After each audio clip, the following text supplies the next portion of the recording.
What makes someone a monster, and what makes them a man? And what happens when the line between them blurs in the rain-soaked concrete of an alley? For Clara, a 24-year-old barista drowning in debt, the world was simple. You keep your head down, you don't get involved, and you survive. But one night, that simple rule was broken by the sound of sickening thuds and a man's pained gasp. She witnessed a beating. She saw the most feared man in the city, Alessandro Salvatore, broken and left for dead. Every other person turned away. But Clara stepped forward. This is the story of the one woman who chose to see a man instead of a monster, and in doing so, changed the entire criminal underworld. The neon sign of the Morning Grind Cafe sputtered, casting a sickly pink glow on the wet pavement of the Tribeca alley. It was 2:17 a.m. Clara Bennett zipped up her thin jacket, the damp New York cold already seeping into her bones. This was the worst part of her day, the walk from the back door of the cafe to her tiny apartment 3 blocks over. It was a gauntlet of shadows and overflowing dumpsters, a limbo between her 2 exhausting jobs. Tonight, the city was uncharacteristically quiet, the silence broken only by the drip, drip, drip of water from a rusty fire escape. That is, until she passed the service entrance of Veritas, one of the most exclusive and expensive restaurants in the city. The sounds were wrong. They weren't the usual clatter of plates or the yelling of chefs. It was the wet, heavy thwack of a fist hitting flesh, a low grunt of pain, choked off. Clara froze. Her heart hammered against her ribs, a drumbeat of, "Don't look, keep walking." She'd been raised on the city's unwritten laws. You hear something? You hear nothing. You see something? You see nothing. Getting involved was a luxury people like her couldn't afford. She pressed herself against the cold brick wall, trying to become invisible. Peeking around the corner of a massive green dumpster, she saw them. 3 men, dressed in dark, tailored suits, standing over a 4th man who was on his knees. The man on the ground was also in a suit, but his $5,000 Italian jacket was torn, his white shirt stained a horrifying, spreading crimson. "You thought you could make a deal with Petrov behind our backs, Alessandro," one of the attackers spat. He had a cruel, thin face and kicked the kneeling man in the stomach. The man, Alessandro, coughed, spraying blood on the pavement. He tried to look up, his face a mask of defiance, but another man struck him across the face with something hard, a set of brass knuckles. "This," the leader said, grabbing Alessandro by his hair and forcing his head up. "This is from Mr. Petrov. He owns this port now, and you're just a memory." Clara's breath hitched. She recognized that name. Alessandro Salvatore. Even a barista knew that name. He wasn't just a businessman. He was the businessman. The Salvatore family allegedly owned half the city's shipping, sanitation, and construction, and, according to whispered rumors, 100% of its fear. He was untouchable, or at least, he was supposed to be. A couple, laughing as they stumbled out of a nearby bar, turned the corner. They saw the scene, their laughter dying instantly. The man grabbed the woman's arm. "Oh my God," the woman whispered. The man pulled her back. "Don't look. Let's go now." They vanished back onto the main street. They saw. They did nothing. The attackers weren't finished. They were professional. This wasn't a mugging. It was an execution. They kicked him until he stopped moving, until he was just a heap of expensive cloth and broken bones. "He's done. Let's move," the leader said, wiping his knuckles on a handkerchief. They melted back into the shadows, disappearing into a black sedan that idled silently at the end of the alley. Silence returned, heavier this time, broken only by the rain and the faint, ragged breathing of the man on the ground. Clara was shaking so hard she could barely stand. "Walk away, Clara. Walk away. This is not your business. He's a monster. He's a criminal. Let the monsters eat each other." She tried to move her feet. She willed them to take her home, to her lumpy mattress and the pile of final notice bills on her counter. But they wouldn't budge. She thought of her mother in the hospital bed, her breathing just as shallow and ragged in those final days. She remembered the doctors walking away the moment they decided she wasn't worth the fight anymore. No one deserves to die alone in the gutter. "Damn it," she whispered, the word a puff of steam in the cold air. Her feet moved, but not toward home. They moved toward the shadow crumpled by the dumpster. She dropped to her knees beside him, her cheap bag spilling onto the grimy concrete. "Hey," she whispered, her voice trembling. "Hey, can you hear me?" He was unconscious, his face already swelling, a deep gash bleeding profusely from his temple. He was drowning in his own blood. The old training kicked in. Clara hadn't just been a barista her whole life. She'd been 2 semesters shy of a nursing degree before her mother got sick, and the tuition money evaporated into a mountain of medical debt. "Okay," she whispered, more to herself than to him. "Okay, first things first." Her hands, usually shaking as she handed off lattes, were suddenly steady. She ripped off her own scarf and wadded it, pressing it hard against the gash on his temple. "Pressure," she muttered. "Gotta stop the bleeding." She gently rolled him onto his side, into the recovery position, clearing his airway. His breathing immediately became less of a gurgle. He was alive. For now. She fumbled for her phone, her fingers slick with a blood that wasn't hers. She dialed 911. "911, what is your emergency?" "There's a man," Clara said, her voice a high-pitched, anonymous squeak. "He's been beaten. Badly. In the alley behind Veritas in Tribeca. He needs an ambulance. Now." "Ma'am, what's your name?" Clara hung up. She knew she should run. The sirens would come, and they would ask questions she couldn't answer. But she looked down at the man. Alessandro Salvatore. The boogeyman of the 5 boroughs. His hand, which probably signed death warrants, was lying palm up, open and vulnerable. She couldn't leave him. Not yet. She kept pressing the scarf to his head. "Stay with me," she whispered to the unconscious man. "You're a bastard, I'm sure. But you're not dying tonight. Not here." In that moment, his eyelids flickered. His dark eyes, unfocused and glazed with pain, found hers. He saw her. Just for a second, he saw a young woman with terrified brown eyes and a cheap jacket kneeling over him like some kind of gutter angel. Then he was gone again. Clara heard the distant wail of sirens. Her self-preservation finally screamed louder than her conscience. She pulled her scarf back. It was ruined, soaked. She stood up, backing away into the shadows. She ran the 3 blocks home, her heart pounding a new rhythm. "What have you done? What have you done? What have you done?" She bolted her door, threw her bloody jacket in the trash, and scrubbed her hands until they were raw. But she couldn't wash away the feeling of his blood, or the terrifying brief moment his eyes had met hers. She had just saved the life of New York's most dangerous man, and he had seen her face. Alessandro Salvatore did not wake up in a hospital. The sterile white rooms of New York Presbyterian were for civilians. He woke up in a place that didn't exist on any map, a high-tech private clinic buried in the sub-basement of one of his family's skyscrapers.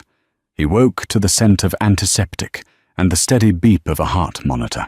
His first sensation was pain, a blinding, white-hot agony that started in his ribs and radiated everywhere. His second was fury. "He's awake." The voice was deep and calm. Leo Moretti, his right-hand man, his consigliere, stepped out of the shadows. Leo was a man who looked more like a college professor than a high-ranking mobster with greying temples and wire-rimmed glasses. "How long?" Alessandro's voice was a raw croak. 48 hours, Leo said, offering him a glass of water with a straw. Alessandro pushed it away, sitting up too fast. The world spun, and a groan of pain escaped him. 2 broken ribs, a fractured cheekbone, severe concussion, and 28 stitches, Leo reported, as if reading a grocery list. Petrov was thorough. Petrov! Alessandro breathed the name like a curse. He knew where I'd be. The dinner at Veritas. It was a setup.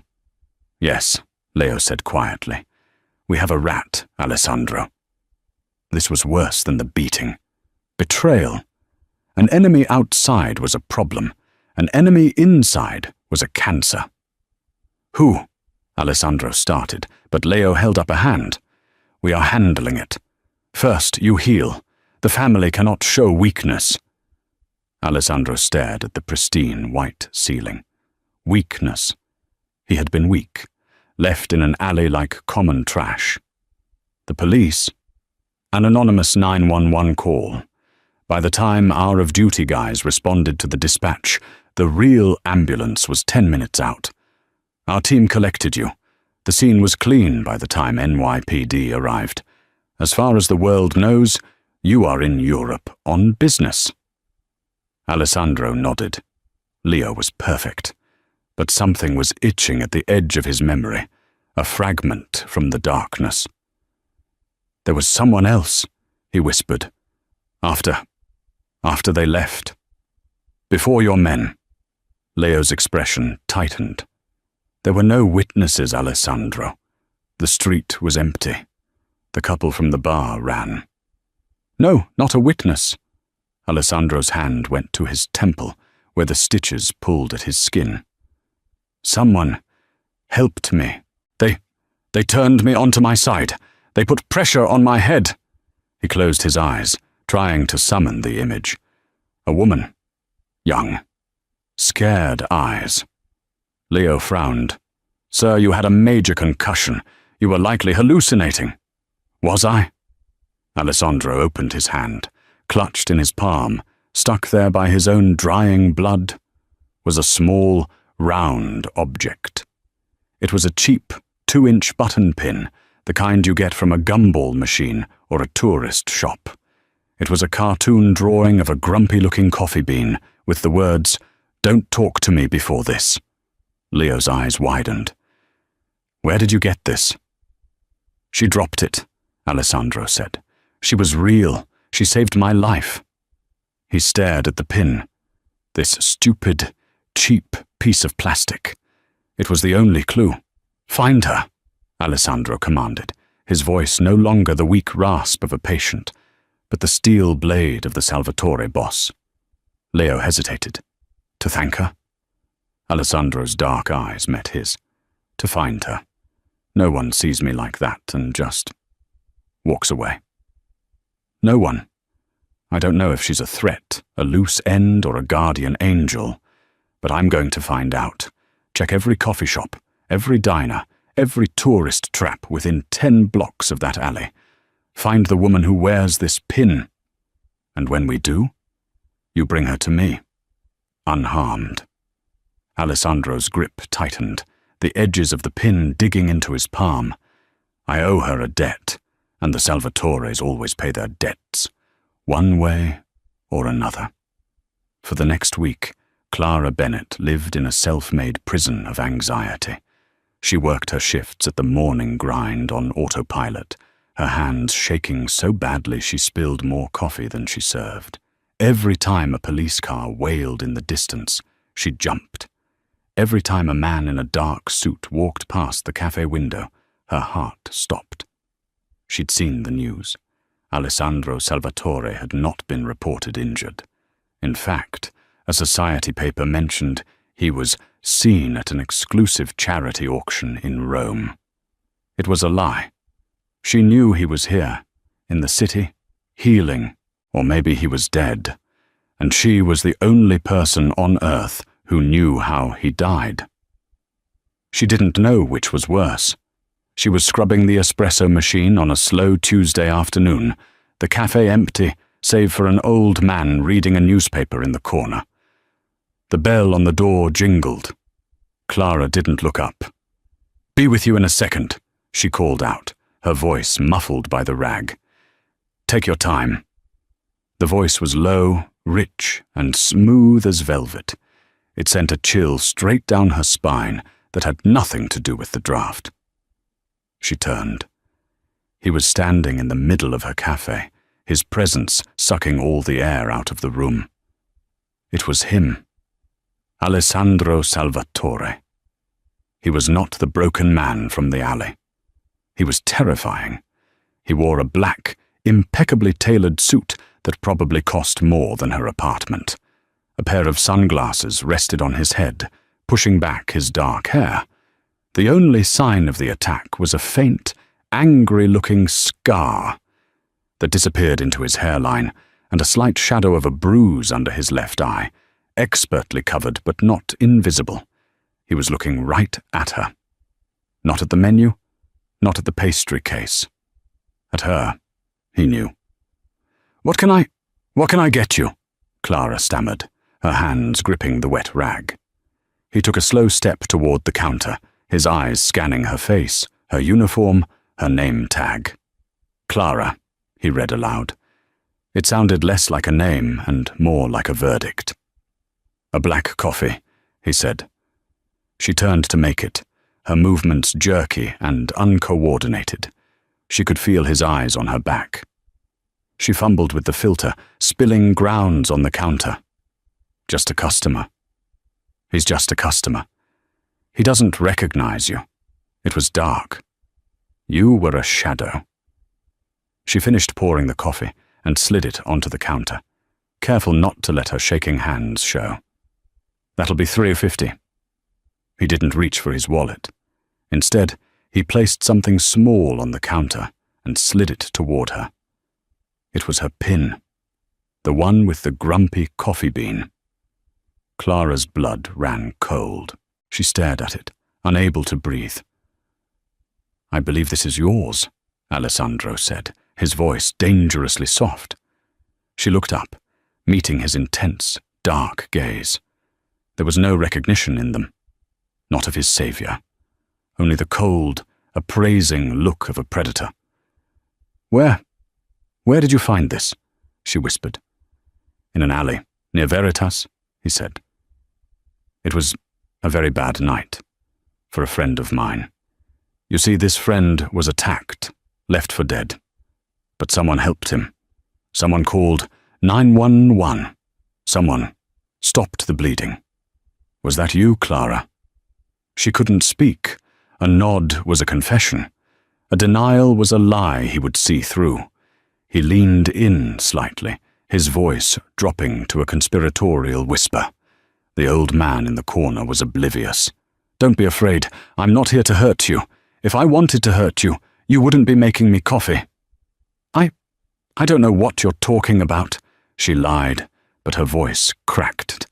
He smiled, but it was a cold, thin expression that didn't reach his eyes. "Yes, you do. I saw your eyes. Just before I passed out. I've been seeing them every night since." So he did remember. This was it. She was going to be disappeared. I should have just walked away," she said, tears welling up in her eyes out of sheer terror. "I didn't see anything. I swear, I didn't want him. To die." Alessandro studied her for a long, silent moment. He saw her cheap, faded uniform. He saw the genuine fear in her eyes. He saw the defiant tilt of her chin. She wasn't a threat. She was just a girl. A girl who had done the one thing no one else in his entire life had ever done. She had helped him when he had nothing to offer. "Why?" he asked. It was the only question that mattered. Everyone else ran. Why didn't you? Clara finally met his gaze, a flash of her old, pre-debt self sparking to life. Because you were dying, she said, her voice shaking but firm. And no one deserves to die alone in an alley, bleeding on the concrete. I don't care who you are. His expression softened. The cold, appraising look was replaced by something else. Curiosity. Intrigue. You saved my life, Clara, he said, his voice now sincere. The Salvatore family pays its debts. Name your price. What do you want? Money? A new apartment? A new car? It's yours. Clara stared at him. Money. That's what it always came down to. He thought he could buy her silence, buy her act of kindness. The same terror that had paralyzed her moments ago twisted into a cold, hard anger. I don't want your money, she spat, pushing the pin back toward him. I didn't do it for a reward. I did it because it was the right thing to do. Now please, just take your coffee and leave. I don't want any trouble. Alessandro Salvatore, a man who could buy and sell entire city blocks, a man who had never been told no by anyone who mattered, was stunned into silence. He had expected a scavenger. He had found something else entirely. He pushed the pin back to her. Keep it. A reminder. Of what? That you're a bad liar, he said, and that you're in my debt. I'm in your debt? She scoffed, emboldened by disbelief. I saved your life. No, he said, picking up his coffee. You did. Which means I owe you. And in my world, Clara, owing someone is a liability. I don't like liabilities, but you refusing payment, that makes you one. He took a sip of the coffee. It's burnt. He placed a $100 bill on the counter. I will find a way to repay this debt, whether you like it or not. He turned and walked out, the bell jingling his departure. Clara sank onto a stool, her legs giving out. She had just survived a conversation with Alessandro Salvatore, but as she looked at the $100 bill and the stupid little pin, she had a terrible, sinking feeling that her life had just been saved. And also, just been ruined. A week passed. Then 2. Clara's life almost returned to normal, if normal meant living with a coiled knot of dread in her stomach. Every black car that slowed down, every man in a suit who glanced her way, she assumed it was him.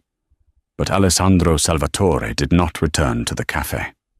She started to hope, tentatively, that he had meant what he said, that he'd accepted her refusal and left her alone. Then the envelope arrived. It wasn't mailed. It was slipped under her apartment door, a thick, cream-colored envelope with no return address.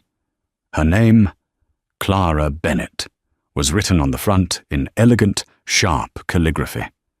Inside, there was no letter. There was only a single cashier's check. It was for $150,000. In the memo line, a single word was written. Paid. Clara's hands shook. This was more money than she had ever seen. It was enough for everything. It was enough to pay off the mountain of medical debt her mother had left behind, the debt that kept her chained to 2 jobs and a life she hated. But it felt dirty. It felt like blood money. She was furious. He had invaded her life, her cafe, and now her home. He had taken her one selfless act and put a price tag on it. She didn't know how, but she had to give it back. She couldn't go to his business. She didn't even know where it was. But she knew where he'd been that night. Veritas. That evening, she put the check in her pocket, put on her best and only coat, and walked to the restaurant. She didn't have a reservation. She stood outside, by the service alley, that alley, waiting. She didn't know what she was doing. She just knew she couldn't keep the money. After an hour in the cold, a black sedan, so dark it seemed to drink the light, pulled up to the curb. Leo Moretti, the man with the professor's glasses, got out of the passenger side. He opened the back door. Alessandro Salvatore emerged. He was dressed for dinner, a dark grey suit and a silver tie. He looked every inch the powerful CEO the papers claimed he was. He saw her immediately. He didn't look surprised. He looked expectant. "Clara," he said, his voice neutral. Leo tensed, his hand moving inside his jacket. Alessandro raised a hand to stop him. Clara marched up to him, her fear eclipsed by her rage. She pulled the check from her pocket and shoved it against his chest. "I told you," she said, her voice shaking with emotion. "I don't want your money." Alessandro didn't take the check. He just looked at her, his expression unreadable in the dim light of the street lamps. "It's not a reward, Clara. It's a transaction. I owed you for my life. Now the books are balanced." "My life isn't a ledger," she cried, attracting the attention of the doorman. "You can't just balance the books. You think this makes it even? You think you can just throw money at the barista who saw you bleeding in a gutter and she'll disappear?" "Yes," he said simply. "That is generally how it works." "Well, I'm not generally," she was yelling now. "I won't be one of your problems that you pay to go away. I saved your life because you were a human being, not because you were a bank account. Take it back." He stared at her, this tiny, furious woman standing in the street, defying him. He saw the fire in her eyes, the same stubborn spark he'd seen in the alley. No one spoke to him this way. No one. They were either too scared or too obsequious. A slow, genuine smile touched his lips. It transformed his face, making him look younger and far more dangerous. "You," he said, "are fascinating." He finally took the check from her hand. Clara let out a breath she didn't know she was holding. "Good," she said, pulling her coat tighter. "We're done." "No, we're not," he said, tucking the check into his inside pocket. "I paid a debt." "You refused. This means you have insulted me." Clara's stomach dropped. "Insulted you? In my world, refusing a gift, a payment, is a sign of disrespect. It implies the giver is unclean, that their money is not good enough." He took a step closer. She could smell his cologne, something dark and expensive, like sandalwood and spice. "So now you owe me." That's ridiculous. That's insane." "That's business," he countered. "You've created a new debt, an insult, and you will have to repay it." "How?" she whispered, terrified again. "Have dinner with me." Clara blinked. Of all the things she expected, a threat, a warning, a dismissal, this was not it. "What?" "You've insulted me," he repeated, a flicker of amusement in his eyes. "You must make amends. Have dinner with me. Here. Tonight." I can't. I'm not dressed. I don't have a reservation." "You're with me?" he said, as if that explained everything. And, in this world, it did. "You don't need a reservation." He offered her his arm. Clara looked at his extended arm. It was a lifeline and a noose, all in one. She looked at the restaurant, a symbol of a world she would never belong to. And she looked at him, the most dangerous man she'd ever met. If she said no, what would happen? He had her address. He knew her name. He had just demonstrated he could find out her most private financial details. She was already in his world. She had stepped into it the moment she knelt in that alley. Running was no longer an option. "One dinner," she said, her voice small. "To clear this insult, and then you leave me alone. For good." "We'll see," he said. Trembling, Clara Bennett took the arm of Alessandro Salvatore. The doorman, who hadn't even looked at her moments before, scrambled to open the door, bowing his head. "Good evening, Mr. Salvatore. Your table is ready?" As she walked into the warm, golden light of the restaurant, leaving the cold alley behind, Clara felt the soft, velvet-lined steel of the trap snap shut around her. She was in the lion's den. But she hadn't been dragged. She had walked in. The dinner was a surreal experience. Clara, in her $30 coat and worn-out boots, sat across from Alessandro Salvatore in a private alcove at Veritas. Waiters, who looked like they moonlighted as assassins, treated her like royalty. They never made eye contact with her, only with Alessandro. "You're not eating," he observed, gesturing to her untouched plate of seared scallops. "I don't have much of an appetite," Clara said, her hands knotted in her lap. "You're afraid of me," he stated. It wasn't a question. "Shouldn't I be?" "Yes," he said honestly, "but not for the reasons you think. I will not harm you, Clara. You have my word. And my word is the only currency that matters." He was different than she'd expected. He wasn't a brute. He was intelligent, precise, and he listened, really listened, when she spoke. He asked her about her life, about her nursing school, about her mother. She found herself telling him things she hadn't told anyone. He, in turn, spoke of his family.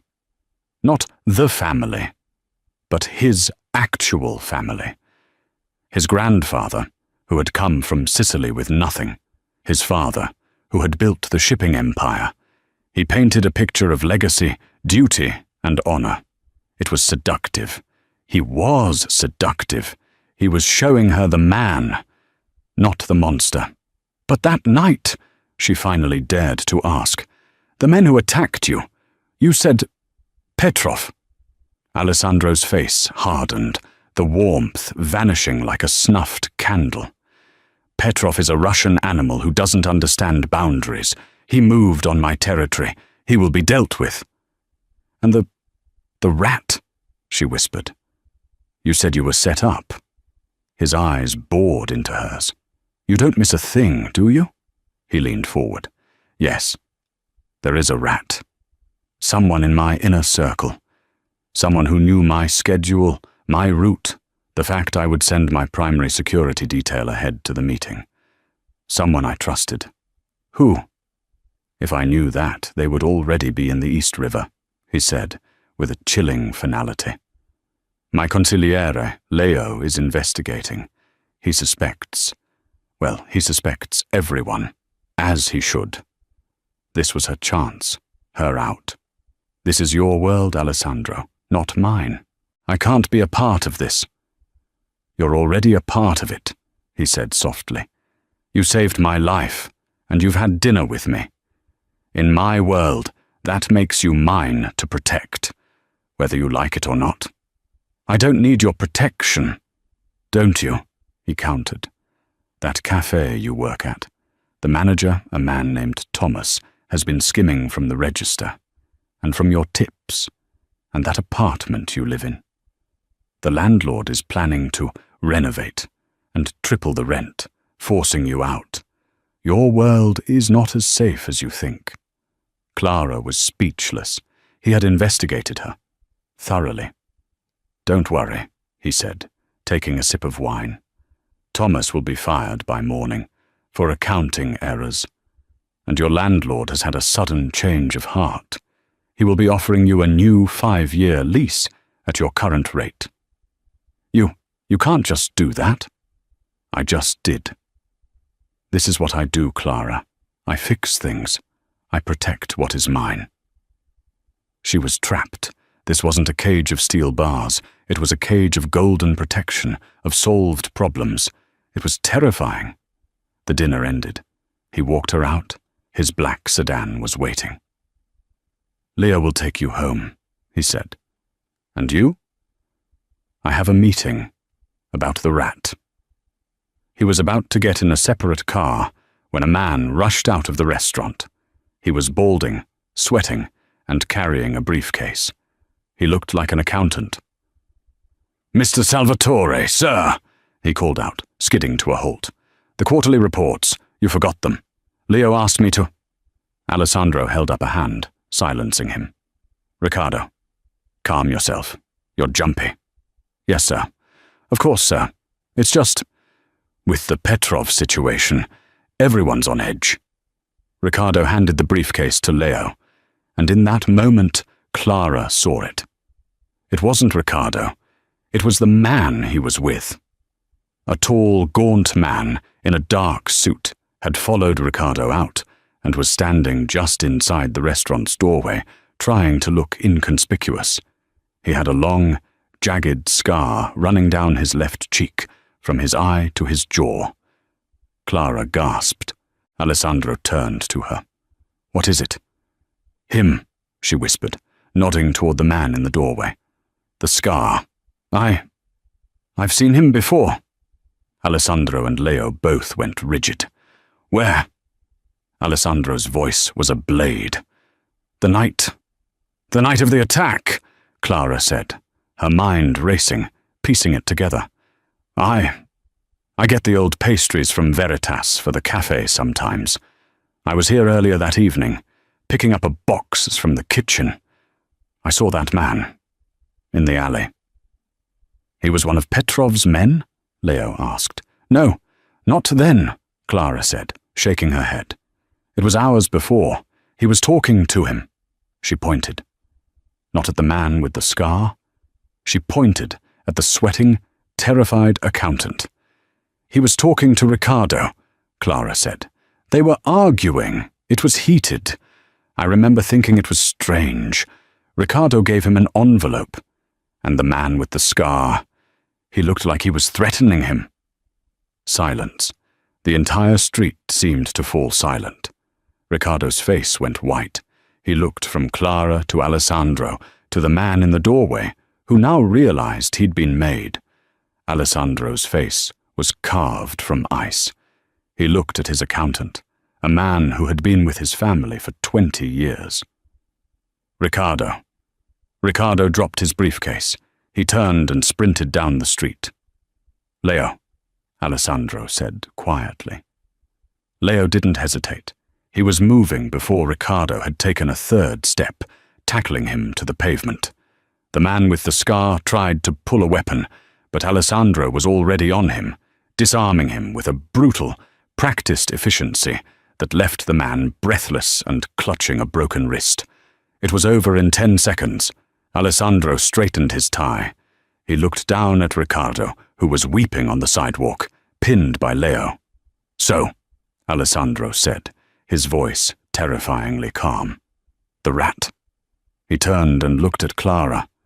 She was pale, shaking, but she was holding his gaze. She hadn't screamed. She hadn't run.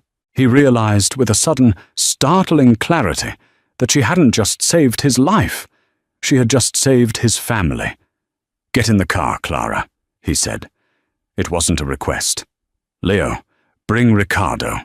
We're going for a drive. And you," he snarled at the scarred man, "are going to tell me everything." The drive was the most terrifying 20 minutes of Clara's life. She sat in the back of the sedan, pressed against the plush leather. Alessandro sat beside her, perfectly still, radiating a cold fury that was more frightening than any yelling. Leo drove. In the passenger seat, Ricardo sobbed, his hands zip-tied behind his back. The scarred man, Petrov's soldier, was in a separate car behind them, a clean-up crew car. They didn't go to a police station. They went to a warehouse in the Red Hook shipping yards, a massive, dark building that smelled of salt and rust. The Salvatore name was painted on the side in faded letters. They were dragged inside. The warehouse was empty except for a single chair under a bare, hanging bulb. "Put him in the chair," Alessandro ordered. Leo and another man, who had appeared from the shadows, strapped Ricardo down. "Alessandro, please!" Ricardo begged, his face slick with tears and sweat. "Please, I had to. They had my son. They had pictures. They knew where he went to school."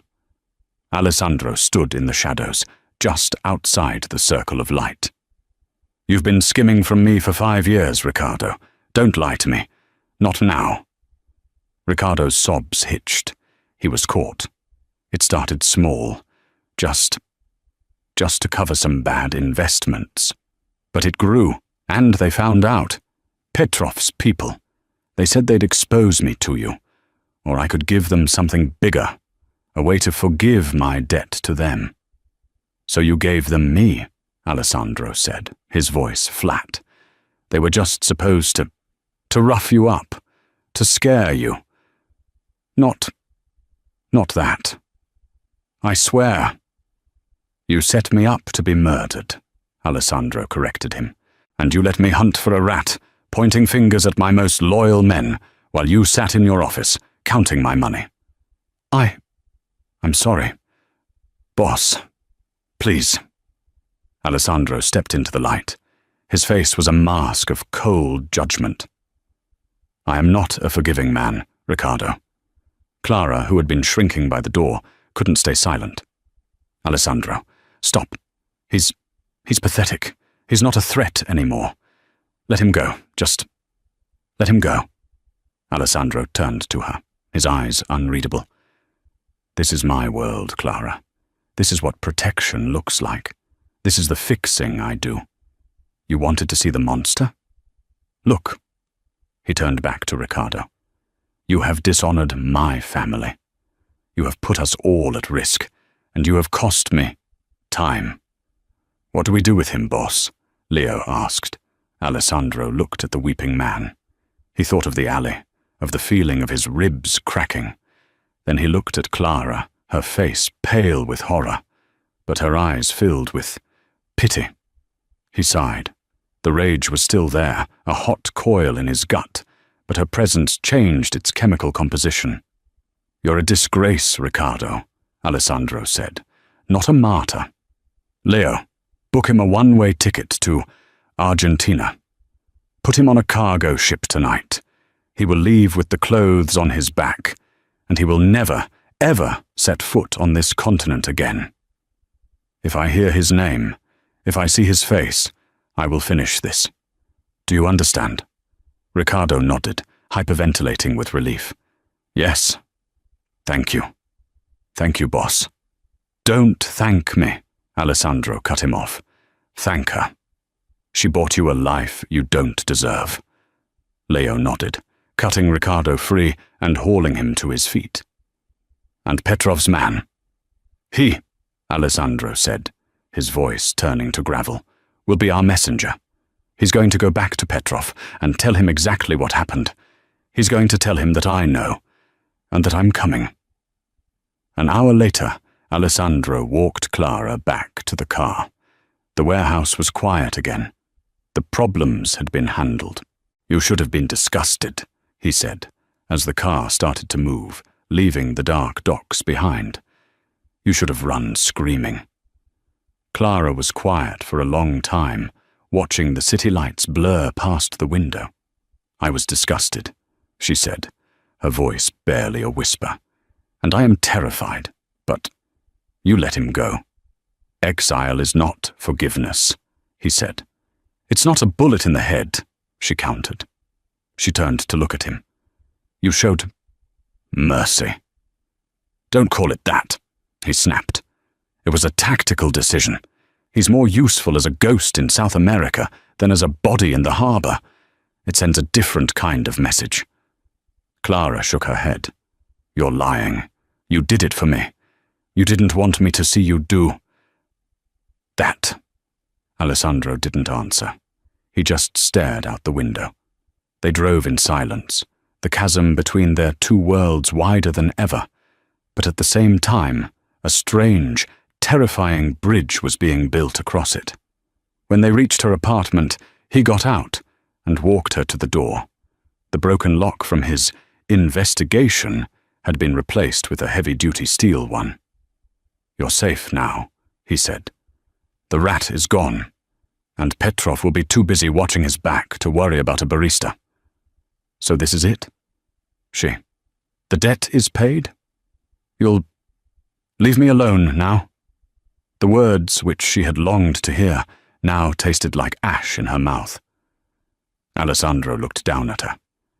He saw the woman who had saved him, the woman who had unmasked his traitor, and the woman who had, in the span of a few hours, seen the very worst of him, and was still standing there. He reached out, his hand hesitating before his fingers gently brushed her cheek. It was the first time he had touched her with anything other than polite formality. His touch was warm. "I can't," he whispered. You promised," she breathed. "I promised you dinner. I promised to repay my debt," he said, his eyes intense. "But I can't leave you alone, because, Clara, in all my life, you are the only person who has ever seen me, the real me. The one bleeding was the alley, and the one in the warehouse. And you're still here. I don't know what you want from me, Alessandro." "I want you to be safe," he said. "But more than that, I just want you. I'm not a good man, Clara. I am everything you should run from. But I think you might be the only good thing I've ever found." He leaned in, his intent clear. This wasn't a request. It was a confession. "Tell me to go, Clara," he whispered, his lips an inch from hers. "Tell me to walk away, and I will. This is your last chance. Because if you don't, I will never let you go." Clara's heart was hammering. Her mind screamed, "Run." This was a killer. This was a monster. This was a life of darkness and fear. But she looked into his eyes, and she saw the man from the alley, the man she had refused to let die alone. She didn't tell him to go. She rose on her toes, and she kissed him. It was not a gentle kiss. It was desperate and full of fear and anger and a terrifying, undeniable passion. It was the collision of two worlds. It was the acceptance of a fate she had sealed the moment she stepped forward. The next 6 months were a blur. Clara Bennett, the barista, ceased to exist. At first, Alessandro was true to his word. He protected her. He moved her into a penthouse apartment with bulletproof windows and a view of Central Park. He gave her a credit card with no limit. He surrounded her with security. It was a gilded cage, and Clara hated it. She wasn't a doll to be kept on a shelf. She was the woman who had walked into the alley.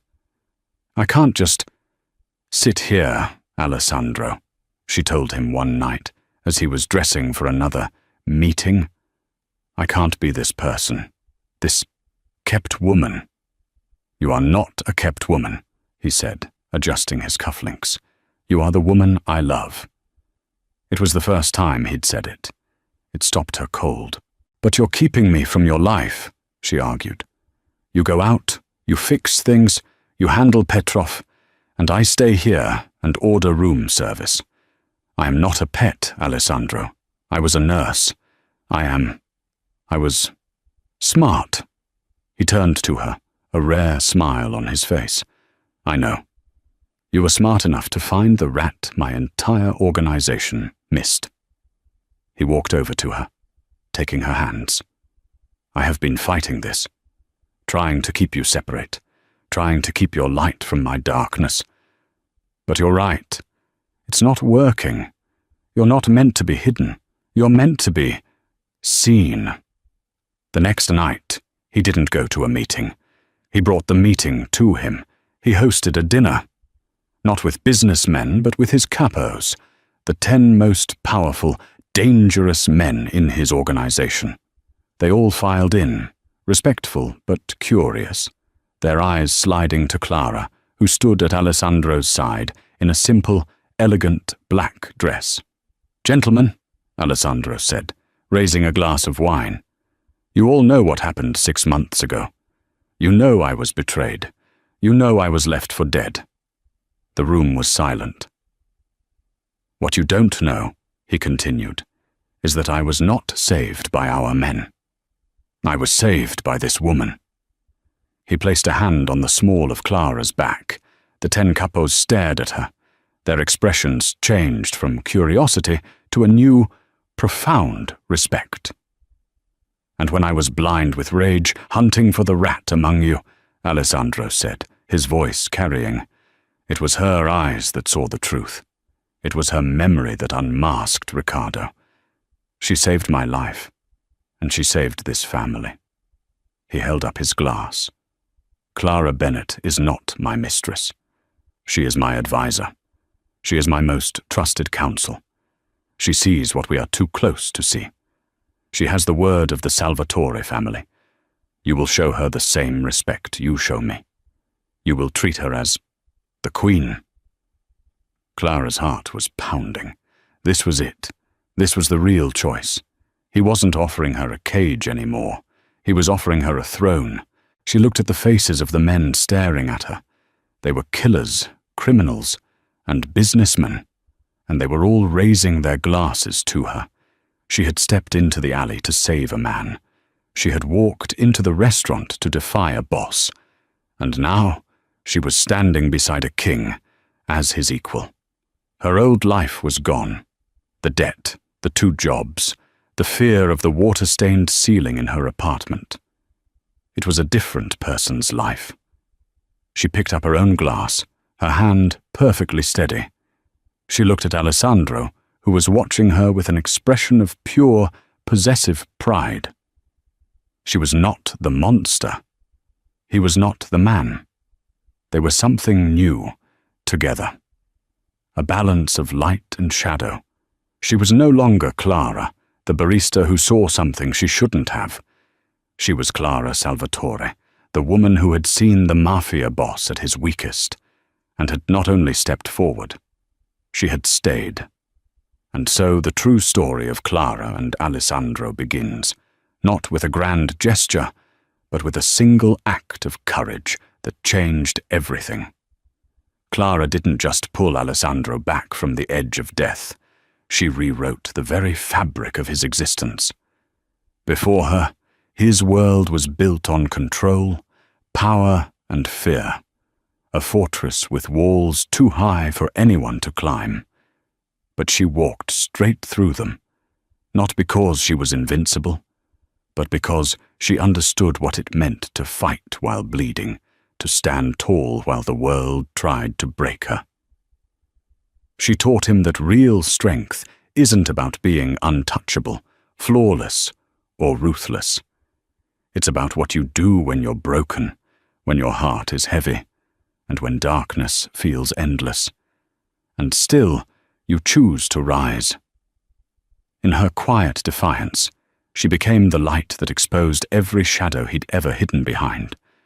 And in doing so, she proved a timeless truth, that sometimes the most underestimated person in the room is the one silently holding all the cards.